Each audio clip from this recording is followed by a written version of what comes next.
I feel like Will You Love Me is one of Cathy Glass's most important books, and also one of the most heartbreaking. This book was published in 2013. I've read this before, but I'm now reading them chronologically. And I've reached the point in Cathy Glass's life where Lucy comes into her life. Now, I was going to say I don't want to spoil who Lucy is, in case you're not aware, but actually on the front of the book it actually says the story of my adopted daughter Lucy. And if you've read Cathy Glass's other books that take place after this, you'll be aware that at one point she adopted a child called Lucy, and in her other books Lucy obviously features as prominently as Adrian and Paula do. This is Lucy's story, and I have to say it is one of the most challenging to read for the right reason insofar as it's very well written, but challenging to read for all the wrong reasons because of everything that she went through and how the system failed her. Now, I don't want to go into too much detail about what Lucy's background is because that's the point of the book. But I will say about half of this book, give or take, I'm not sure exactly, but about half of it takes place before Lucy came into Cathy's life. And we, the reader, follow Lucy's journey from being a very young baby living in squalor, in dilapidated conditions, and it's heartbreaking in itself, but her mother seems to care for her. Bonnie does feature every now and then her mother in the later books. And it's heartbreaking, and I really felt for Bonnie in the first few chapters, and as it goes on, we realise that her mother just cannot look after her, not necessarily through faults of her own, but Lucy ends up living with all kinds of different people. Even after social services were aware of her existence, it takes a good while for social services to actually help her, and I think it's fair to put help in air quotes there, because for quite a while they don't necessarily do what is best for her, and I feel like many children are let down by the system, and Lucy is one of those children. And when I was reading it, I finished it last night, and when I was reading it, I did think, had Lucy not gone to stay with Cathy, what would her life be like now? Or even if she'd gone on to stay with Cathy, but wasn't allowed to be adopted by Cathy, which I'll talk about in a moment, who would she have gone on to become? What would her life have been like? And it is heartbreaking, the abuse that she has suffered and the neglect and the lasting effects of that. And the books that happen after this, Cathy does occasionally touch upon those things.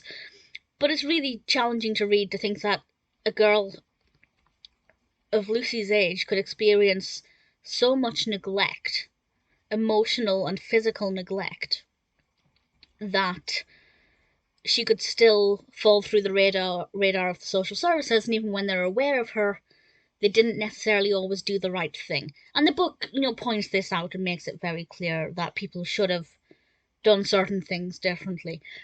So the first half is definitely difficult to read, but the second half is infuriating, and that's because of Lucy's social worker. Again, I don't want to go into too much detail, but her social worker is an idiot, to be quite blunt. Lucy is, she has dual heritage. Her mother is British, her father is Thai, and her social worker was adamant that Lucy had to go and live with a Thai family to, support that side of her heritage. But I just kept thinking, okay, if she lives with a Thai family, who's going to keep alive the British side of her heritage? Because she's half British. One might argue more than half British because she was born here, raised here. She's never known her Thai father.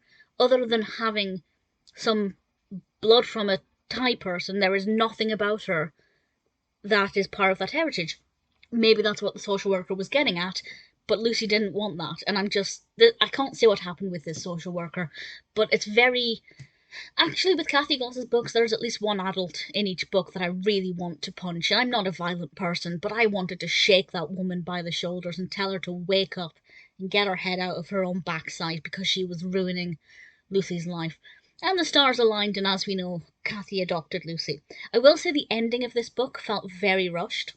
Very, very rushed, to the point where it was like, okay, you can stay here. Then a couple of pages later, she's been adopted. And on the one hand, as a standalone read, that's not a great way to end the book because it doesn't explain anything. But at the same time, if you read Cathy Glass's other books, the gaps are filled in, and you do get a much bigger picture, of course, of what Lucy's life is like after this. So on its own, the ending was rushed and should have gone into a tiny bit more detail. But at the same time, if you have read the books that come after this, you'll be able to fill in those gaps easily. I really enjoyed Will You Love Me for the Right Reasons. It infuriated me for the wrong reasons. It's moving, it's emotional, it's shocking, and for the right reasons, again, I think it's one of my favourite Cathy Glass books. If you haven't read it, it's as great a place to start as any, but I do recommend reading her books chronologically now that I'm doing that. And I've gone back to the beginning. I'm about 8 books in, maybe, give or take. I'm really enjoying it, reading it chronologically. It's a lot of fun, very rewarding experience, and very eye-opening as well. It's fun to track the progression of social services and how things change there as well. But I really enjoyed it. Needless to say, Will You Love Me is a brilliant book, very well written, very gripping. Definitely one of my favourites from Cathy Glass.